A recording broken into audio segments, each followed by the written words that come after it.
Mama, it is a beautiful Tuesday morning. Maganda at mainit po na panahon pa rin kaya ang mararanasan natin ngayon at sa mga susunod na araw. Gusto ko lang makita naman si Tito Alvin na naka-Amerikana ngayon. At itanong na rin natin sa kanya. Siya ang ating resident meteorologist, Tito Alvin, na laging may panahon para sa iyo. Good morning kapatid at good morning Mama Dibs at Mami Chiki. Ulat panahon na po tayo ngayong araw ng Martes. Nako, Mami Chiki at Mami Dibs, nakapanghihinang init ng panahon pa rin po ang sasalubong sa atin. Lalong-lalo na sa mga papasok sa opisina at trabaho. Dahil pa rin yan sa epekto nitong ating tinatawag na ridge ng high pressure area. Malawak pa rin po yan at umabot na nga hanggang dito sa area ng Central Luzon. Maliban dyan, yung ating easterlies ay nagdudulot din ng mainit at palinsakang panahon sa natitirang bahagi ng ating bansa.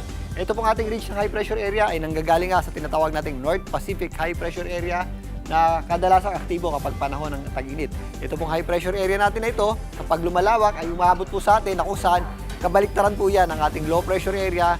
Yan po ay nagdudulot ng mas mababang tsansa ng pag-ulan, mas manipis na kaulapan, kaya mas ramdam na ramdam natin ang init na nagmumula sa araw. Dahil po dyan, asahan po natin ang matinding init ng panahon. Wala naman tayong inaasahang malawak ang pag-ulan sa malaking bahagi ng ating bansa. Maliban lang sa mga posibleng isolated o yung mga pag-ulang hindi nagtatagal tuwing hapon at gabi. Pero ang paghahandaan po natin at pag-iingatan po ay ang matinding init ng panahon at alinsangan lalong-lalo na sa tanghali. Sa katunayan, narito po ang ating pinakamatataas na heat index na naranasan itong mga nakarang araw. Top-notcher pa rin po dyan ang Western Visayas sa Iloilo.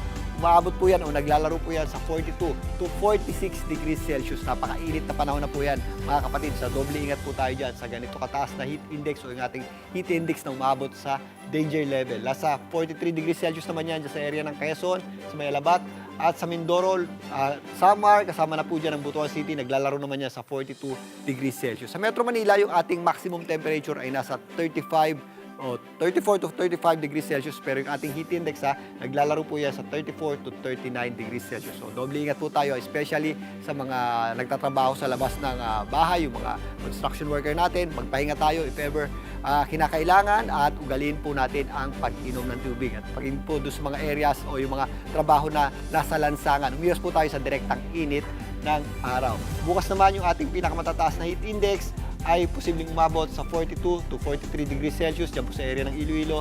Sa Mindoro naman, nasa 42 degrees Celsius. At dito nga sa Metro Manila, naglalaro po yung ating heat index sa 37 to 39 degrees Celsius. So doble ingat po tayo dyan, mga kapatid. Wala naman tayong inaasahang malawakang pag-ulan dito sa Metro Manila. Magpapatuloy po ang mainit at palinsakang panahon, lalong-lalo na sa tanghali. Pagsapit ng hapon, nagiging maulap naman yung ating panahon. Pero mababa po ang ating tsansa ng pag-ulan at medyo malinsangan pa rin po kahit po sa gabi. So doble ingat po tayo dyan, mga kapatid. Bango na mga kapatid, medyo maliwanag na po at sumikat na yung ating araw kaninang 5:48 ng umaga. At muli po yung lulubog mamayang 6:09 ng gabi. At yan muna latest sa ating lagay ng panahon ngayong Martes ng umaga. Muli ako po ang inyong weather, Tito Alvin, na lagi may panahon para sa iyo. Mga kapatid, Tito Alvin Pura po na laging may panahon para sa iyo, umaraw man o umulan, dapat laging handa. Kaya para maging updated sa pinaka-latest weather updates, mag-follow at mag-subscribe na sa social media pages ng News 5.